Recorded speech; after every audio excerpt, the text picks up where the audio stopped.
ایک جو ایسا ہمارے ملک میں ایشو ہے جس کے اوپر بہت بات کی جاتی ہے لیکن اس کے سدے باب کے لیے نہیں، اس کو حل کرنے کے لیے، اس کا کوئی سولوشن نکالنے کے لیے کچھ کیا نہیں جاتا، یعنی کہ کرپشن وہ ایک ایسی برائی ہے، ایسا ناسور ہے جس نے آپ کے ملک کی بنیادیں کھوکھلی کر دی ہیں، اور خاص طور پہ جو آپ کے ادارے ہوں جیسے پولیس کا ادارہ ہے جن کا کام لوگوں کی خدمت کرنا ہے اور بر وقت جا کے قانون کا اپنا عمل درآمد کروانا ہے، اگر وہیں پر انہی کے حوالے سے اگر کرپشن کی رپورٹ میں ان کو نمبر 1 قرار دیا جائے تو it's a matter of concern. لیکن اشفاق یہ بات سب کو پتا ہے، لیکن کیونکہ اب نمبرز اور سروے کے طور پہ ہمارے سامنے ایک رپورٹ سامنے آ گئی ہے تو ہم اس پہ کنسرن بھی شو کریں، بٹ ایوری بڈی نوز کہ پولیس کے ادارے میں کتنی کرپشن ہے. ٹرانسپیرنسی انٹرنیشنل نے یہ سروے رپورٹ جاری کیا ہے اور اس کے اندر بتایا گیا ہے کہ جو کرپشن کی شرح بڑھ چکی ہے وہ 30% تک پہنچ چکی ہے. آئی ایم شیور کہ اس کے اندر مزید جو ہے وہ آگے پیچھے معاملات ہوں گے. باقاعدہ ہر صوبے میں چارجز الگ ہیں. جی اچھا، میں وہی دیکھ رہا ہوں کہ اس کے اندر یہ ہے کہ کرپشن میں ٹھیکے دینے اور کانٹریکٹ کرنے کا شعبہ دوسرے نمبر پر ہے. سب سے زیادہ بدعنوانی بلوچستان میں ہے، حالانکہ آبادی کے لحاظ سے سب سے چھوٹا صوبہ ہے، لیکن آپ کو پتا ہے کہ وہاں پر پاور پالیٹکس بھی کس طرح کی ہوتی ہے. اچھا، بلوچستان میں لین دین میں اوسطاً 30,27,000 رشوت دی جاتی ہے اوسطاً. خیبر پختونخوا میں 25,17,000، پنجاب 18,74,000 اور سندھ، ویسے یہ بات اچھی ہے کہ سندھ کا چوتھا نمبر ہے اور نمبر دیکھ لیں یہاں پر 10,35,150. میرے خیال میں یہ آبادی چونکہ یہاں کی بہت زیادہ ہے، بالخصوص کراچی کی، تو اس وجہ سے یہ معاملات یہ ہیں. سروے رپورٹ میں یہ بتایا گیا ہے کہ قومی سطح پر 75% شہری سمجھتے ہیں کہ نجی سیکٹر کے پاس طاقت اور رسوخ ہے جس سے کرپشن ہوتی ہے. بالکل، تو یہ بہت ساری اس میں آئی ہیں اور بہت سارے لوگوں نے کہا ہے کہ سرکاری جو افسران ہیں ان کے اثاثے ظاہر ہونے چاہیے اور احتساب کا ادارہ اگر کچھ نہیں کر رہا تو اسے ختم کر دیں، یہ لوگوں نے کہا ہے.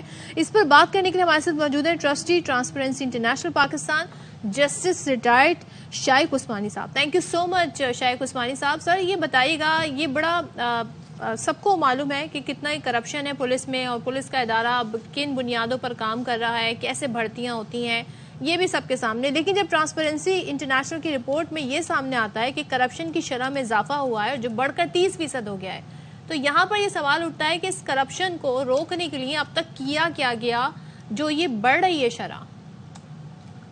دیکھیے، جہاں تک کہ ٹرانسپیرنسی انٹرنیشنل کا تعلق ہے، ہم یہ نہیں کہہ سکتے کہ کیا کیا جاتا ہے اور جا سکتا ہے. ہم تو صرف ایک سروے کرتے ہیں اور بتا دیتے ہیں کہ بھئی یہ سچویشن ہے.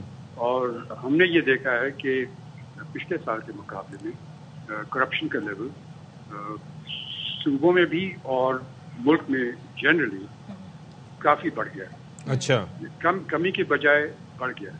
حالانکہ بڑی بڑی باتیں کرتے ہیں لوگ، ریفارمز کی باتیں کی جاتی ہیں، نیب کا اس کا لوگوں کو جیل بھیجا جاتا ہے، لیکن اس کا کوئی اثر نہیں ہو رہا، کوئی فرق نہیں پڑ رہا. جیسے صاحب اس کی وجہ یہ بھی ہے نا کہ آپ دیکھیے کہ ریکوری نہ ہونے کے برابر ہے. ریکوری کے جو نمبرز بتائے جاتے ہیں وہ کن کن چیزوں کو ملا جلا کے بتائے جاتے ہیں، اور در حقیقت اگر نیشنل ایکسچیکر میں دیکھا جائے تو وہاں پر کچھ بھی اتنی رقم نہیں آتی.